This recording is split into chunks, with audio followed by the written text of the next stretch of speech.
Hi welcome back to Raikas kitchen. ನಾನು ಇದನ್ನು ಒಂದು ಸಿಂಪಲ್ ಆದಂತಹ ಒಂದು ಮೆಂತ್ಯ ಸೊಪ್ಪಿನ ಪಲಾವ್ನ ನಾನು ಮಾಡಿ ತೋರಿಸ್ತಾ ಇದ್ದೀನಿ. ನಿಮಗೆಲ್ಲರಿಗೂ ಇದು ಇಷ್ಟ ಆಗ್ಬೋದು ಅಂತ ತಿಳ್ಕೊಂಡಿದ್ದೀನಿ. ಇದಕ್ಕೆ ಸೈಡ್ ಡಿಶ್ ಆಗಿ ಚಟ್ನಿ, ಸಲಾಡ್ ಹಾಗೂ ಒಂದು ಎಗ್ ಬಾಯ್ಲ್ ಕೂಡ ಇಟ್ಟಿದ್ದೀನಿ. ಇದು ತುಂಬ ಸಿಂಪಲ್ ಆದಂತಹ ಒಂದು ರೆಸಿಪಿ, ಬೇಗನೆ ಮಾಡ್ಕೊಳ್ಬೋದು.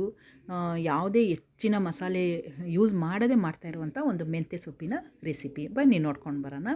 ಇಲ್ಲಿ ನಾನು ಒಂದು ಕಟ್ಟ ಆಗೋಷ್ಟು ಮೆಂತ್ಯ ಸೊಪ್ಪನ್ನು ನಾನು ಚೆನ್ನಾಗಿ ತೊಳೆದು ಇಟ್ಕೊಂಡಿದ್ದೀನಿ. ಅದೇ ರೀತಿಯಾಗಿ ಇದಕ್ಕೆ ಬೇಕಾಗಿರೋದು ಒಂದು 5-6 ಹಸಿಮೆಣಸು, ಶುಂಠಿ, ಬೆಳ್ಳುಳ್ಳಿ ಹಾಗೂ ಕೊತ್ತಂಬರಿ ಸೊಪ್ಪು, ಒಂದು ಚಿಕ್ಕ ಕಪ್ಪಲ್ಲಿ ಒಂದು ಆಗೋಷ್ಟು ಮೊಸರು, ಅದೇ ರೀತಿ ಪಲಾವ್ ಎಲೆ, ದೊಡ್ಡ ಸೋಂಪು, 2 ಏಲಕ್ಕಿ ಹಾಗೂ ಚಕ್ಕೆ ಲವಂಗ.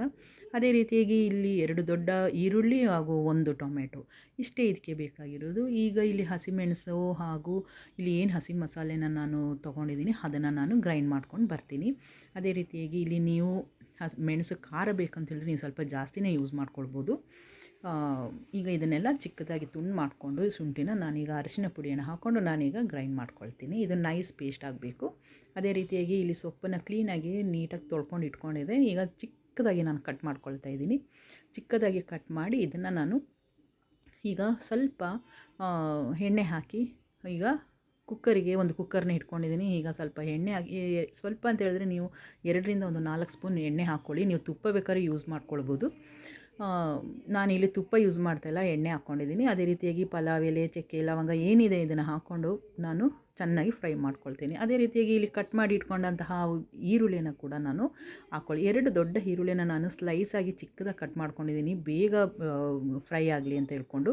ಇದು ಗೋಲ್ಡನ್ ಕಲರ್ ಬರೋ ತನಕ ಮಾಡ್ಕೊಳ್ಬೇಕು. ಅದೇ ರೀತಿಯಾಗಿ ಈಗ ಒಂದು ದೊಡ್ಡ ಟೊಮೆಟೊ ಹಣ್ಣನ್ನು ನಾನು ಹಾಕ್ಕೊಳ್ತಾ ಇದ್ದೀನಿ. ಇದನ್ನು ಕಟ್ ಮಾಡಿಕೊಂಡು ನೀಟಾಗಿ ಹಾಕ್ಕೊಂಡು ಚೆನ್ನಾಗಿ ಫ್ರೈ ಮಾಡ್ಕೊಳ್ಬೇಕು. ಈ ಟೊಮೆಟೊ ಹಣ್ಣು ಚೆನ್ನಾಗಿ ಮ್ಯಾಶ್ ಆಗಬೇಕು, ಅದರ ರಸ ಎಲ್ಲ ಬಿಡಬೇಕು. ಅದಕ್ಕಾಗಿ ನಾನೀಗ 1 ಟೇಬಲ್ ಸ್ಪೂನಷ್ಟು ಕಲ್ಲು ಉಪ್ಪನ್ನು ಹಾಕ್ಕೊಳ್ತಾ ಇದ್ದೀನಿ. ಕಲ್ಲು ಉಪ್ಪು ಹಾಕೋದ್ರಿಂದ ಬೇಗನೆ ಟೊಮೆಟೊ ಹಣ್ಣು ಬಾಡ್ತದೆ. ಅದರಿಂದ ಈಗ ನೋಡಿ ಇದು ಚೆನ್ನಾಗಿ ಫ್ರೈ ಆಗಿದೆ. ಈಗ ನಾನು ಕಟ್ ಮಾಡಿ ಇಟ್ಕೊಂಡಂತಹ ಮೆಂತ್ಯ ಸೊಪ್ಪನ್ನು ನಾನು ಇದಕ್ಕೆ ಸೇರಿಸ್ಕೊಳ್ತಾ ಇದ್ದೀನಿ. ಈ ಮೆಂತ್ಯ ಸೊಪ್ಪನ್ನು ಚೆನ್ನಾಗಿ ನಾವು ಹುರ್ಕೊಳ್ಬೇಕಾಗುತ್ತೆ. ಚೆನ್ನಾಗಿ ಎಷ್ಟು ಹೊತ್ತು ಹುರಿತೀವಿ ಅಷ್ಟು ಚೆನ್ನಾಗಿ ಬಾಡಿದ್ರೇ ಇದು ಒಳ್ಳೆ ರುಚಿ ಕೊಡೋದು. ಅದೇ ರೀತಿಯಾಗಿ ಇಲ್ಲಿ ನಾನು ಒಂದು ಚಿಕ್ಕ ಕಪ್ಪಷ್ಟು ಮೊಸರನ್ನ ಹಾಕ್ಕೊಳ್ತಾ ಇದ್ದೀನಿ. ಇದು ಆಪ್ಷನಲ್, ನೀವು ಬೇಕಿದ್ದರೆ ಹಾಕ್ಕೊಳ್ಬೋದು, ಇಲ್ಲ ಸ್ಕಿಪ್ ಮಾಡ್ಕೊಳ್ಬೋದು. ಅದೇ ರೀತಿಯಾಗಿ ಇಲ್ಲಿ ಮಾಡಿ ತೊಗೊಂಡು ಬಂದಂತಹ ಮಸಾಲೆನ ಕೂಡ, ಹಸಿ ಮಸಾಲೆನ ಹಾಕಿ ಚೆನ್ನಾಗಿ ಒಮ್ಮೆ ತಿರುಗಿಸ್ತಾ ಇದ್ದೀನಿ. ತಿರುಗಿಸಿ ಇದಕ್ಕೆ ಬೇಕಿದ್ದರೆ ಉಪ್ಪು ಜಾಸ್ತಿ ನೀವು ನೋಡ್ಕೊಂಡು ಹಾಕ್ಕೊಳ್ಳಿ. ಅದೇ ರೀತಿಯಾಗಿ ಈಗ ನಾನು ಅಕ್ಕಿಯನ್ನು ತೊಳೆದು ಇಟ್ಕೊಂಡಿದ್ದೆ. ಅಕ್ಕಿಯನ್ನು ಕೂಡ ಮಿಕ್ಸ್ ಮಾಡಿ ಒಂದು 5ರಿಂದ 10 ನಿಮಿಷ ಇದೇ ರೀತಿಯಾಗಿ ಈ ಮಸಾಲೆ ಜೊತೆಗೆ ಈ ಅಕ್ಕಿಯನ್ನು ನಾನು ಹುರ್ಕೊಳ್ತಾ ಇದ್ದೀನಿ. ಈಗ ನಾನು ಇಲ್ಲಿ 1.5 ಗ್ಲಾಸಷ್ಟು ಅಕ್ಕಿನ ತೊಗೊಂಡಿದ್ದೆ. ಅದಕ್ಕಾಗಿ ನಾನು ಮಸಾಲೆ ನೀರು ಸೇರಿ 3 ಗ್ಲಾಸ್ ನೀರನ್ನು ನಾನು ಹಾಕ್ಕೊಳ್ತಾ ಇದ್ದೀನಿ. ನೀವು 1 ಗ್ಲಾಸ್ ತೊಗೊಂಡ್ರೆ 2 ಗ್ಲಾಸು, 1 to ಡಬಲ್. ಈಗ ಕುಕ್ಕರ್ನ ಲಿಡ್ಡನ್ನ ಕ್ಲೋಸ್ ಮಾಡಿ ಇಟ್ಟು ನೋಡಿ, ಒಂದು 5 ನಿಮಿಷದಲ್ಲಿ ಈಗ ಮೆಂತ್ಯ ಸೊಪ್ಪಿನ ಪಲಾವ್ ರೆಡಿಯಾಗಿದೆ. ನೋಡಿ, ತುಂಬ ಉದುರಾಗಿ ಕೂಡ ಬಂದಿದೆ, ಚೆನ್ನಾಗಾಗಿದೆ. ಈಗ ನಾನೊಂದು ಸರ್ವಿಂಗ್ ಬೌಲಿಗೆ ಹಾಕ್ಕೊಳ್ತೀನಿ ಇದನ್ನು. ನಿಮಗೆ ಈ ವಿಡಿಯೋ ಆದಲ್ಲಿ ಶೇರ್ ಮಾಡಿ, ಲೈಕ್ ಮಾಡಿ, ಸಬ್ಸ್ಕ್ರೈಬ್ ಮಾಡಿ. ತುಂಬ ರುಚಿಕರವಾದ ಮೆಂತ್ಯ ಪಲಾವ್ ರೆಡಿ.